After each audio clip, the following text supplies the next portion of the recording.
a word on what was arguably a sector which was in quite stark contrast to what Aditya covers, which is banking. What did you make of how the reportage was, and does the commentary or the subsequent price cool off in commodities lead you to think slightly differently about Q2 and beyond? Okay. Thanks, Neeraj.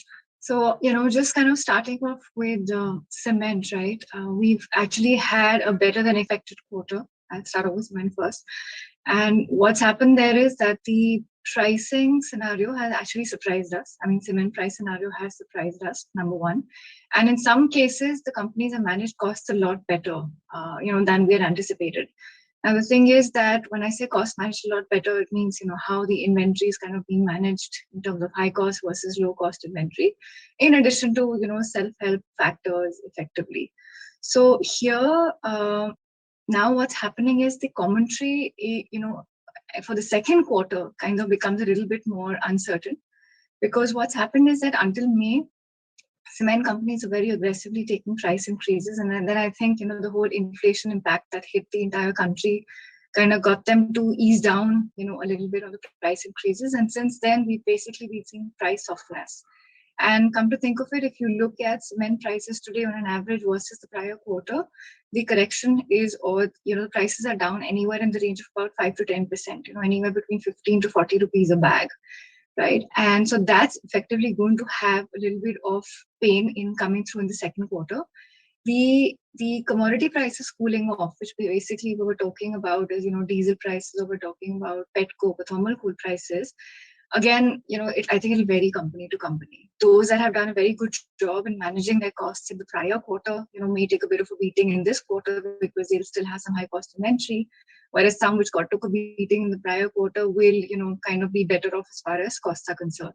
So this whole benefit of the commodity prices kind of cooling off, and and the assumption over here is that they remain cooled off, because petcoke prices have kind of come off. The Newcastle Richard Grey prices on the thermal coal side are still quite elevated. Indonesian coal prices have come off. So really depends on, how things progress going forward.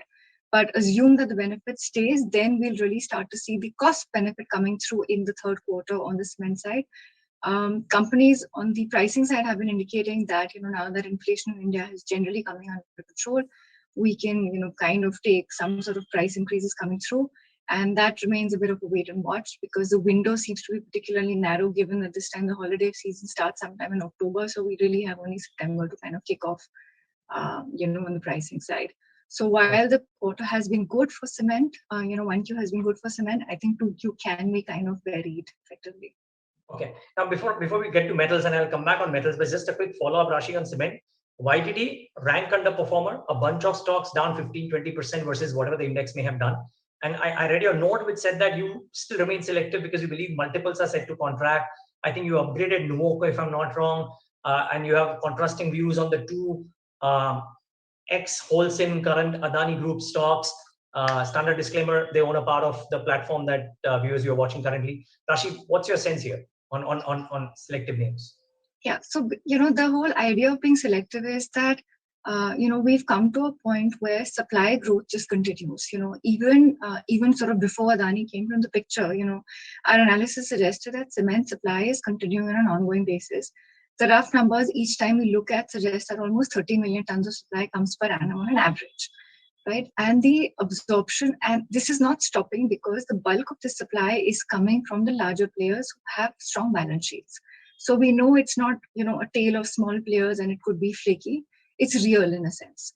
That's one. Second thing is that, while this mining bill kind of creates an entry barrier wherein you can, incrementally over the 10-year horizon, you can get limestones on an auction basis, but the entry barrier kind of only discourages the, smaller players again. Large, strong balance sheets will still be able to buy the limestone, will still be able to keep adding capacity. And most of them seem to be playing the market share game at this point in time. So that whole thesis that there is going to be a continuous supply, in the visible future, and you can, even before kind of Adani came into the picture, when you look at the individual companies, they've all got very aggressive targets, right? The numbers that they've all given out. But they talk about Dalmia, Shree, Ultratech, whichever one's the number they're talking about. And if I add Adani into the picture, right, then that number only becomes more aggressive. Obviously, there will be an element of inorganic growth, I imagine, at some level. But if one grows inorganically, somebody else has to grow organically, vice versa. And Adani coming to the picture will only kind of propel the others to kind of accelerate their growth plans.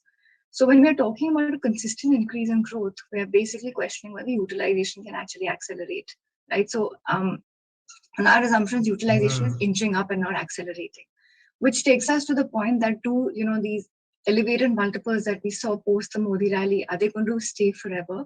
Or is there going to be a correction? In our view, there is going to be a correction. We don't see it correcting down to like the Indonesia, China levels because we're still very much a branded economy as far as cement is concerned. In India, still very much bagged, still very much housing driven.